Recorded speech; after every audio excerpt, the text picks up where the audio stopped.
Good afternoon, brethren. My name is Adey Makituji. I'm a disciple of Christ, and I'm glad to be called by one. As a Christian, I have come across so many issues that have made so many people to say they don't want to serve God, they don't want to go to church. And I felt that as a disciple of Christ, I need to come forward to share this issue with my fellow brethren so that we'll have more clear understanding. And before we go ahead, let us pray.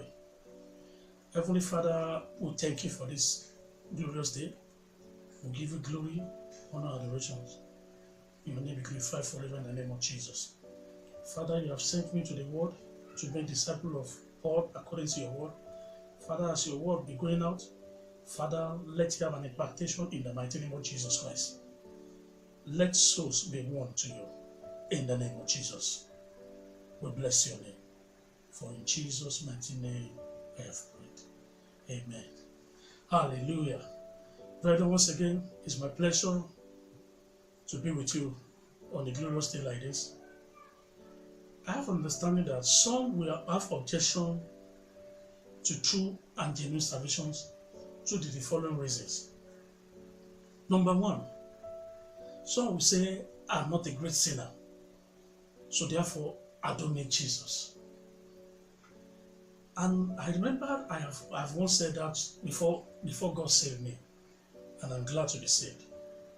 But mind you, God says we are sinners. Romans 3:23 says, for all have sinned and have come short of the glory of God. So we are saying that you are not a sinner. This Bible verse told us that all have sinned and have come short of the glory of God. And now you can have a clear understanding that you're also a sinner.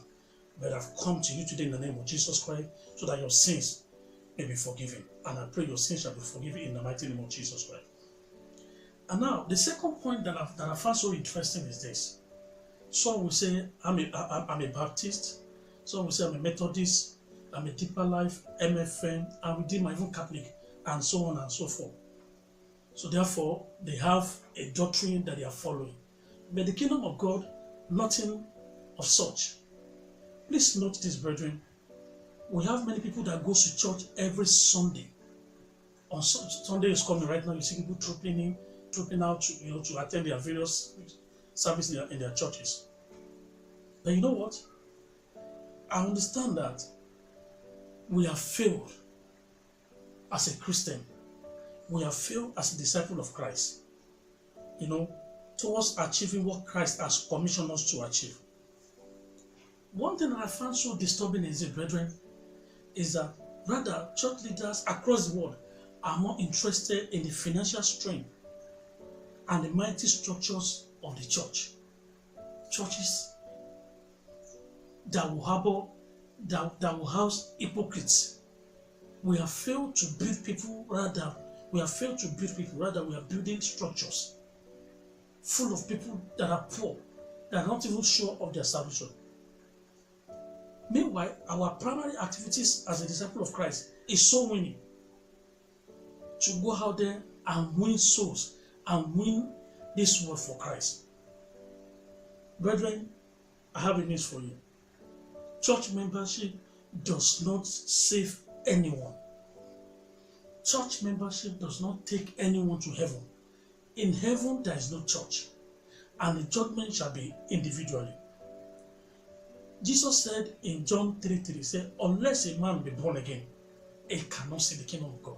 So right now we have seen that it's not our church that will save us, but we must be truly born again. That is the only qualification. That is the only criteria for us to be in the kingdom of God. And I pray God will help us in the mighty name of Jesus Christ. The third point I have that I've seen is this.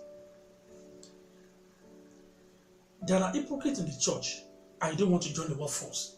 There are some of us that in the past, I thank God for saving my soul, that I'm now his minister. I remember in the past I have criticized that who are these people? They call themselves ministers, they are hypocrites, and because of them, I don't want to join them. Meanwhile, I have been denying myself the blessing of God. Maybe you are in my shoe today. I have a news for you. Don't say because there are hypocrites in the church, you don't want to join the workforce. Brethren, your blessing, your breakthrough might be attached to that. Don't look at what brethren are doing. Don't look at what pastors are doing. Because of that, you don't want to join the workforce. I pray that the Spirit of Almighty God will minister to you directly in the mighty name of Jesus Christ. The number 4 point is this. Sin is sweet. Wow. Sin is sweet. I don't want to give it up. Brethren, sin destroys a man. Remember what happened in the Garden of Eden between the Adam and Eve? God has a good intention for them, but sin makes them to break the covenant God had with them. If you're not willing to give up your sin, you will be lost forever. But my prayer for you today is that you will not be lost in the mighty name of Jesus Christ. But really, I ask myself, is it really worth it to be lost forever with my sin?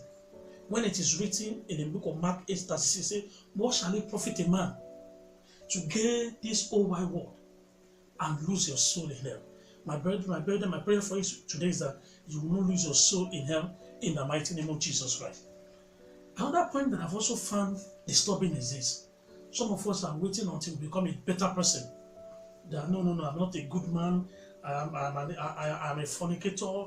I am a thief. I am an adulterous person. So therefore, I'm not a better person to serve God. Brethren, if you permit to use this word, then you are wrong. God is not looking for a perfect person to come. One of the reasons why God came to this world is to call a sinner unto repentance. That is you and I. The book of John 6:7 says, the one who comes to me, I will by no means cast out. Brother, I want you to mark that word. John 6:37. He said, the one who comes to me, I will by no means cast out. So which means that no matter how great you have considered your sin, if you come to Jesus, He will not cast you out. Rather, He will purify you with His blood and save your soul. I pray today in the name of Jesus, God will save your soul in the mighty name of Jesus Christ. Another point is this, maybe you are ashamed to live a Christian life. I recall those days, brethren,